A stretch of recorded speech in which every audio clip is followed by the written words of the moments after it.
That was an insane game. I'm not gonna lie, I thought the Thunder were cooked. I mean, they were cooked for a majority of that game, and they pulled in Indiana on Indiana.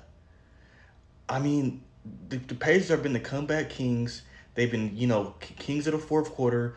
Also, the whole playoffs, they've been losing all these, looking bad throughout the entire game, and just pulled a rabbit out the hat in the fourth quarter. And they even did it against the Thunder in game one. Well, the Thunder just beat them at their own game and gave them a taste of their own medicine. Like, it's very interesting because the Pacers beat the Thunder at their own game in game three when they forced more turnovers, were the better defensive team. To this game, the Thunder beat the Pacers at their own game by playing with pace, speed, and coming back in the fourth quarter, which I had questions about Shea. I mean, I had questions about this entire Thunder team in the fourth quarter. I didn't know if they had it. I'm like, are these guys front runners? Are these guys only good when they're winning by, for having blowout games? Can they squeeze it out in the fourth?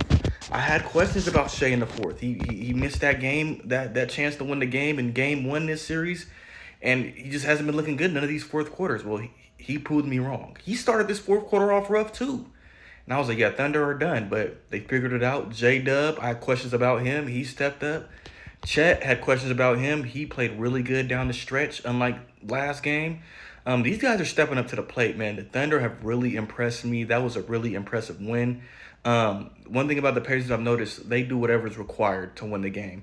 I thought they were just a running gun team. That's about it. But no, they can mold and form themselves to whatever they need to be the win. And if they need to be a defensive team, they need to do that. They'll do that. But the Thunder showed me they can do that too. Whatever they need, you need us to score 120, 30 points, we'll do that. We need to get stops, we'll do that. We need to come back in the fourth. They just checked that box. They just checked that box today. I'm very impressed by the Thunder. That was a very impressive win. And now the pressure's back on Indiana. And I think this has got to be a hard one for Indiana. I mean, I don't know if this has happened to Indiana yet because they've been doing this to everybody else, giving these gut checks. Now they got hit in the gut. They led the whole game, controlled the entire game, and gave it away in the fourth. So how does Indiana respond to that? Because I don't think they've lost a game like that this playoffs.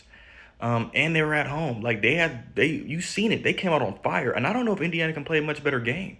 They came out on fire this game. The Thunder made three pointers. Three pointers. 3 for 17. The Pacers were on fire from three most of this game. You're not supposed to win this game in today's NBA like that. But the Thunder hung around. They showed heart, championship type heart. And this series just got really interesting. I was leaning heavy Indiana, especially by halftime. I did not like what I saw from the Thunder. But hey, Thunder are back in this thing. What y'all think about that game, y'all?